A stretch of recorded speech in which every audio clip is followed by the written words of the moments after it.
அதிமுகவிலே இணைந்த 500 பேர். அதிர்ச்சியில் கொங்கு நாடு மக்கள் தேசிய கட்சி, மகிழ்ச்சியில் அதிமுகவின் முக்கிய தலைவர்கள். நண்பர்களே, அதிமுக தொண்டர்களாக இருந்தீங்க அப்படின்னா மறக்காம நம்ம சேனலை சப்ஸ்கிரைப் பண்ணிட்டு இந்த வீடியோக்கு ஒரு லைக் பண்ணிருங்க.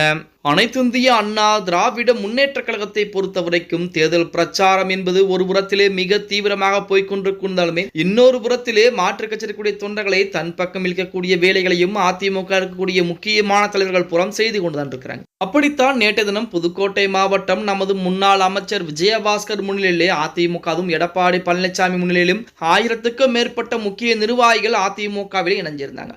அதிலையும் குறிப்பாக விராலிமலை தொகுதியில் போட்டியிடக்கூடிய திமுக வேட்பாளருடைய சொந்த அண்ணன் கூட அதிமுகவில் இணைந்திருந்தார் அப்படின்னே கூட சொல்லி. அதே போல இன்னொரு நிகழ்வும் நிகழ்ந்திருக்கிறது. தேர்தலுக்கு இன்னும் 10 நாட்கள் கூட இல்லாத நிலையிலே பரப்புரை என்பது சூடுபிடிக்க ஆரம்பித்திருக்கிறது. இதற்கிடையில் மாற்றுக் கட்சியினர் இணைக்கும் பணியில் அனைத்து கட்சிகளும் தீவிரப்படுத்திட்டு வர்றாங்க. அந்த வகையில் திருச்செங்கோடு பகுதியில் பரப்புரை மேற்கொண்ட முன்னாள் அமைச்சர் தங்கமணி முன்னிலையில் திமுக மற்றும் கொங்கு மக்கள் தேசிய கழகத்தில் இருக்கக்கூடிய முக்கிய நபர்களுக்கு என சொல்லக்கூடிய ஒரு 500க்கும் மேற்பட்ட நபர்கள் அதிமுகவில் இணைந்திருப்பது அரசியல் வட்டாரத்திலே மிகப்பெரிய ஒரு பரபரப்பாக பார்க்கப்பட்டு கொண்டிருக்கிறது அப்படின்னே கூட சொல்லலாம். தேர்தலுக்கு இன்னும் சரியாக 9 நாட்கள் மட்டும்தான் இருக்கு. இந்த 9 நாட்களுக்குள்ளாக அனைத்து அரசியல் கட்சியினருமே மிகப்பெரிய அளவிலே பிரச்சாரங்களை பார்த்துட்டு வர்றாங்க. திமுக உட்பட அதிமுக என அனைவருமே அனைத்து அரசியல் கட்சிகளுமே அந்தந்த பகுதியில் இருக்கக்கூடிய வேட்பாளர்களை ஆதரித்து பிரச்சாரம் செஞ்சுக்கிட்டு வர்றாங்க. இப்படித்தான் நமது முன்னாள் அமைச்சர் தங்கமணியும் பார்த்தீங்க அப்படின்னா மிக தீவிரமாக பிரச்சாரங்களை செய்து கொண்டிருக்கிறார். அப்படித்தான் திருச்செங்கோடு பகுதியில் பரப்புரை மேற்கொண்டிருக்கூடிய அந்த வேளையிலே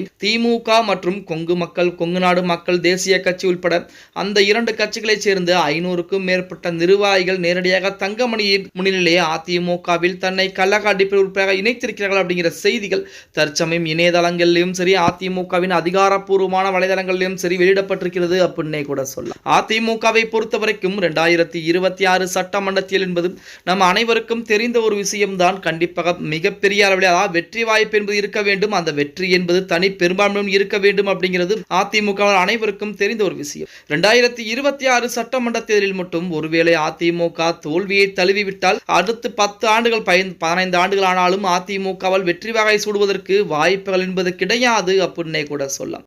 எது எப்படி இருந்தாலும் 2026 சட்டமன்ற தேர்தலிலே திமுகவை வெளியேற்றுவதற்கு அதிமுக மிகப்பெரிய வெற்றி வகை சூடியே ஆக வேண்டும் அப்படிங்கிற கட்டாயத்திலே தள்ளப்பட்டிருக்கிறது. அதே போல 2026 சட்டமன்றத்தில் என்பது அனைத்து அரசியல் கட்சிகள் 4 முனை போட்டி என்பது நம்ம அனைவருக்கும் தெரியும். அந்த 4 முனை போட்டியிலே அதிமுகவா திமுகவா அப்படிங்கிற போட்டி என்பது மிகப்பெரிய அளவிலே இருக்க போகிறது அப்படின்னே கூட சொல்லலாம். ஓகே கைஸ், வீடியோ பிடிச்சிருந்தா மறக்காம லைக் பண்ணிருங்க. அப்படி நம்ம போடக்கூடிய வீடியோ பத்தின கருத்துக்களை கீழே மறக்காம கமெண்ட் பாக்ஸ்ல பதிவு பண்ணுங்க.